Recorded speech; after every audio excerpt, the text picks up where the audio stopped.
Hi, everyone. Welcome back to the Grow Through English podcast. Today's episode is juicy. It's all about something many of us need, most of us struggle with, and almost none of us were taught in school. Boundaries. Yes, sir, boundaries. Not the kind on a map, the kind that stops your coworker from texting you about spreadsheets at midnight, the kind that helps you say no without guilt. The kind that is, in fact, one of the most underrated forms of self-care. Let's get into it. What are boundaries anyway? Okay, let's break it down. Boundaries are like invisible fences for your life. They're the rules you set for how people can treat you, how much of yourself you give, and what you need to feel safe, respected, and sane. Now, I'm not talking about being cold or shutting people out. No, no, no. Boundaries are not walls. They're more like velvet ropes, like at a fancy club. You can come in, but only if you're not wearing emotional flip-flops. Why boundaries are self-care? You've probably heard the phrase self-care tossed around a million times. Maybe you think of bubble baths, or meditation apps with ocean sounds, or eating an entire pizza while calling it intuitive eating. But real self-care isn't always soft and sparkly. Sometimes it's tough. Sometimes it's awkward. And one of the strongest forms of self-care is setting boundaries. Because when you set a boundary, you're saying, I value my time, I respect my energy, I protect my peace. That's powerful stuff. And it shows up in the most unexpected places, like the office. Picture this. You're trying to focus at work, headphones in, deep in an email draft that's taken you way too long, when suddenly there's Becky. Becky from two desks over. Becky who wants to talk about her dog's new gluten-free diet, about her neighbor's mail, about a dream she had in 2007. Now, without boundaries, you might just sit there, nodding and smiling, while screaming internally. But with boundaries, you smile and say, Hey, Becky, I really enjoy our chats, but I need to focus right now. Can we catch up during lunch? Boom. Simple, polite, director. And you didn't even have to lie about a fake meeting. Boundaries protect your focus because your time is precious. Becky can wait. And then there's the weekend dilemma. You know the one. You've had a long week. Your body is basically 73% stress, and all you want is to curl up, watch Netflix, and not speak to a single soul until Monday. But then your friend Jake texts, Hey, what are you doing this weekend? Uh-oh. Now, if you're a chronic people pleaser, your instinct might be to say yes, even though your soul is begging for pajama time. Let's switch that up. Try this.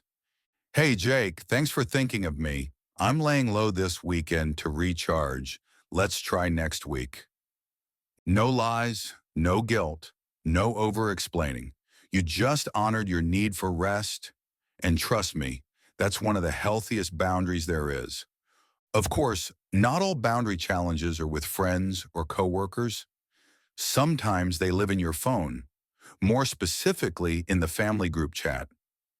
Ah, yes, that sacred space where unsolicited opinions, outdated memes, and passive-aggressive, are you eating enough? Comments live. Let's say your Aunt Linda chimes in with something like, another tattoo?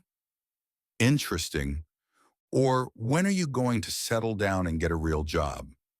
Without boundaries, you laugh it off, maybe send a smiley face emoji, and then question every life choice you've ever made. But a gentle, healthy boundary might sound like, Aunt Linda, I love you, but I'd appreciate it if we could skip the personal comments. Let's keep this group chat fun, okay? It might feel awkward at first, but you're not being rude. You're teaching people how to treat you. That's not drama. That's emotional maturity. Speaking of emotional maturity, let's talk about those people who want to pick your brain. You know who I'm talking about. The ones who message you like, hey, can I take you out for coffee and ask you a million questions about your job? And listen, We love being helpful, but being helpful doesn't mean being available to everyone at all times for free. So here's what you say. Hey, I'd love to help, but my schedule's full right now. If you're looking for professional guidance, I offer consulting sessions. Boom. Professional, clear, no guilt. You didn't reject them. You just valued yourself enough to ask for your worth. Why boundaries feel hard but get easier? Okay, real talk. Setting boundaries can feel super uncomfortable at first. Like, am I being mean? Or will they hate me? Uncomfortable. But here's the truth. You are not responsible for other people's feelings about your boundaries. Let me say that again. You are not responsible for other people's feelings about your boundaries. You're responsible for communicating clearly and kindly. That's it. If someone respects you, they'll respect your limits. And if they don't, that's a red flag, babe, not a reflection of your worth. How to set boundaries without being a jerk. Here's a quick formula. Be clear, no vague hints. Be calm, no drama, just facts. Be consistent, say it once, say it again if needed. Be kind, not apologetic. You're not doing something wrong. You're doing something healthy. Let's try this in a few quick phrases. I'm not available for calls after 8 p.m. I'm not comfortable discussing that. I need some alone time today. I can't take that on right now.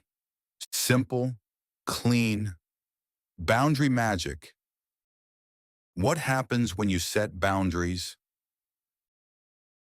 At first, maybe discomfort, a little guilt, maybe a side eye from Becky. But over time, you feel less overwhelmed. You have more time and energy. You attract respectful, emotionally mature people. And you stop burning out from being everything for everyone. Because when you protect your peace grows. And honestly, nothing glows brighter than a person with good boundaries and clear skin. Let's recap. Boundaries are like invisible fences that protect your emotional space. Saying no can be a complete sentence all on its own. You don't owe people explanations for protecting your peace. Boundaries are not mean. They're necessary. And the best part? You can start small. Pick one area of your life this week where you've been feeling drained. Practice a gentle, honest boundary. Write it down. Say it out loud. Text it if you have to. You deserve to be heard, respected, and rested. Okay, English learners, here are 5 new words and phrases we use today. Let's break them down. Underrated means something that deserves more recognition or praise than it gets. Recharge means to rest and restore your energy. Judgmental means criticizing others in a harsh or unfair way. Unsolicited means something given or said without being asked for. Burnout means to become exhausted from too much work or stress. Try using these in a sentence this week. And set a boundary while you're at it. That's it for today's episode of the Grow Through English podcast. If this helps you, send it to a friend who needs a gentle boundary boost. Or maybe send it to Becky. Just kidding. Or am I? Don't forget to like, subscribe, and leave a review if you're feeling kind. And remember, boundaries don't push people away. They help the right ones stay. See you next time, and take care of that beautiful energy of yours.